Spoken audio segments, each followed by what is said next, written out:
Nama saya Fauzan Khairul Rajab dengan NIM 2207982. Nama saya Intan Nur Amalia Yusuf dengan NIM 2209959. Perkenalkan, nama saya Mauladi Rahman dengan NIM 2205570. Nama saya Nadia Heronisa Ajahra dengan NIM 2207479. Perkenalkan, nama saya Najwa Sadia Salsabila dengan NIM 2209556.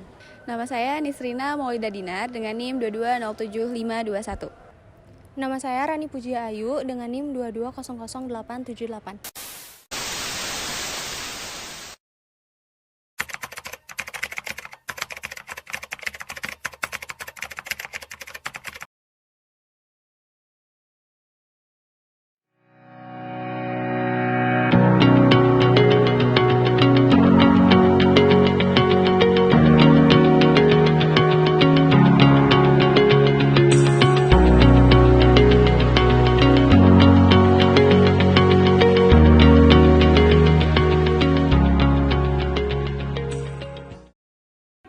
Assalamualaikum warahmatullahi wabarakatuh. Waalaikumsalam warahmatullahi wabarakatuh. Ya, sebelumnya perkenalkan Pak, saya Rani Pujia Ayu dengan NIM 2200878 dari kelompok 3 mata kuliah supervisi pendidikan. Sebelumnya terima kasih saya ucapkan kepada Bapak karena telah meluangkan waktunya untuk bisa menjadi narasumber untuk diwawancara. Sebelumnya boleh perkenalan dari Bapak. Ya, nama saya Denny Kadarsa. Saat ini saya diberi amanah untuk menjadi kepala sekolah di SMA Lab School UPI, dan sekarang ada kaitannya dengan tugas mata kuliah dari adik-adik untuk mewawancari saya seputar supervisi pendidikan. Silakan. Pertama itu dalam perencanaan program supervisi kan lagi UAS ya Pak? Ya. Yang pertama pertanyaannya, gimana sih Pak perencanaan yang Bapak lakukan ketika akan melakukan kegiatan supervisi? Terima kasih. Yang pertama, untuk supervisi UAS ini di SMA Lab School ini, UAS semester ganjil itu dilihat data administrasi kepanitiaan dulu, dari mulai penanggung jawab, pelindung sampai kepada teknis. Nah, kemudian di lapangan apakah sudah sesuai dengan tugas masing-masing, sesuai dengan tupoksinya. Kemudian setelah itu dilihat tentu saja data berapa siswa yang ikut, ruangan yang dipakai, peta ruangan, denah, jalur dan sebagainya sudah disiapkan, berita acara dan sebagainya. Kemudian tiap ruangan kelas pengawasnya apakah sudah sesuai atau belum, dan itu dalam perencanaan harus sesuai nanti dalam implementasinya. Berapa lama waktu yang Bapak butuhkan biasanya dalam melakukan perencanaan supervisi? Kalau kepanitiaan sudah terbentuk, nah paling untuk mempersiapkannya cukup 2-3 hari lah. 2-3 hari untuk langsung ke kelas-kelas. Pencapaian standar kompetensi lulusan, standar proses, standar isi, dan peraturan pelaksanaan itu kan adalah tugas supervisi. Ya. Nah, selain itu supervisi akademik itu ruang lingkupnya di mana aja sih Pak untuk mengawasi? Supervisi akademik itu kan luas ya. Nah, taruh saja misalnya utamanya salah satu supervisi akademik itu untuk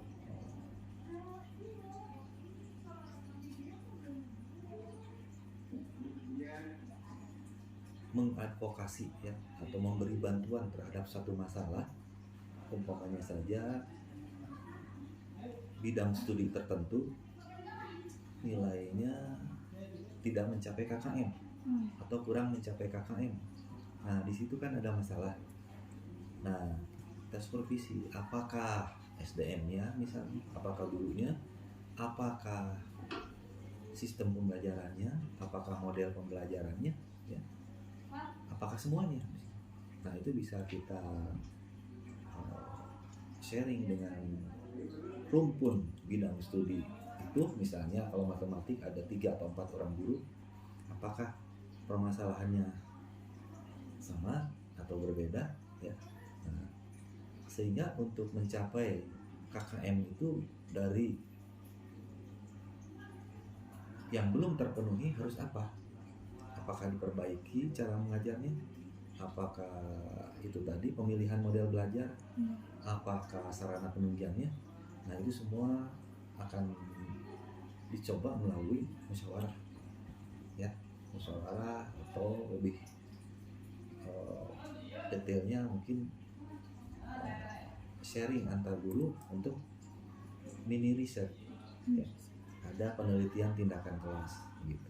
Untuk pertanyaan selanjutnya adalah mengenai pelaksanaan program supervisi.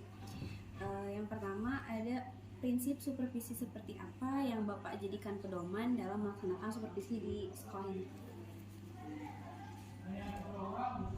Prinsip dari supervisi itu perbaikan untuk kemajuan berkelanjutan. Jadi setiap ada supervisi ada yang ditemukan, ya. Ada temuan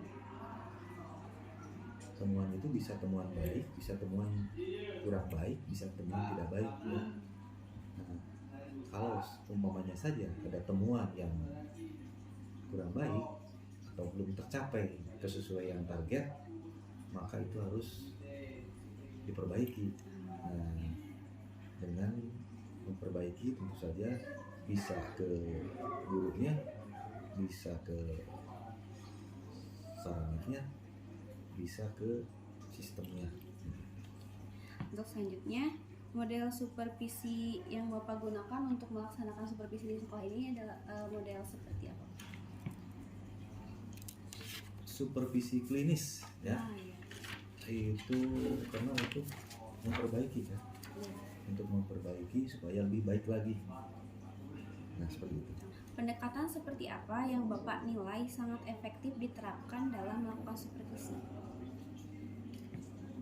Yang paling sering dilakukan itu pendekatan individu, tentunya.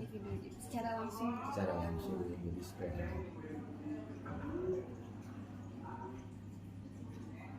melakukan penguatan kelas, ya, baik itu pembelajaran maupun UAS, ya. Sekarang lebih UAS itu apakah ada kesesuaian, ya, antara perencanaan yang sudah disepakati bersama, ya, apakah itu penyamaan persepsi, ya, tugas pokok dan fungsi, ya, job deskripsi masing-masing.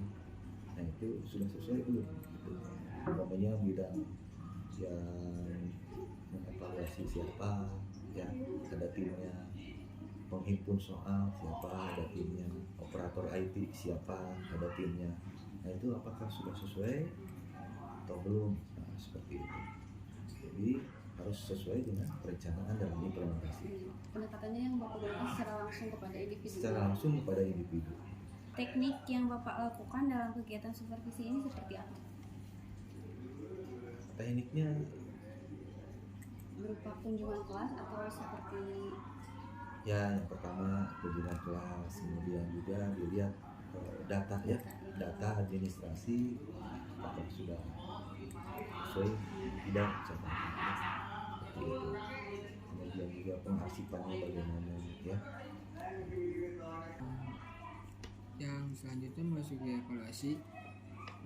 Menurut Bapak, bagaimana kriteria keberhasilan pelaksanaan program supervisi yang dilakukan di sekolah lab school ini? Ya.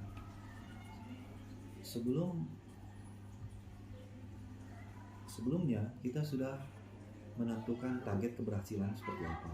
Umpamanya saja kalau UAS itu 98% harus hadir misalnya. Semuanya, kecuali ada yang sakit, ada berhalangan dan sebagainya. Dan kalau yang berhalangan atau sakit ada susulan. Nah, keberhasilannya pertama diikuti oleh seluruh siswa. Kemudian pengawas juga sesuai ruangannya, ya, kecuali darurat ada penggantinya. Dan dari keberhasilan umum semuanya, pelaksanaan UAS ini sesuai dengan perencanaan yang sudah disepakati bersama, yang sudah ditentukan. KBM pun sama. Sebagai tindak lanjut kegiatan supervisi pendidikan, apakah langkah solutif yang akan dilakukan untuk meningkatkan kompetensi dan profesionalitas guru jika ada guru yang masih kurang kompeten? Ya, tentu saja kita berikan bantuan, ya. Kita dengan dialog, ya, individu memberikan solusi, ya, dari data yang belum memenuhi harapan. Kita coba berbagai hal, ya, apakah itu tadi, ya, misalnya hasil dari musyawarah rumpun bidang studi, ternyata dalam mengadopsi model belajar itu lebih cocok menggunakan model A, model B, model C. Nah, itu menjadi salah satu alternatif solusi. Yang kedua, mungkin saja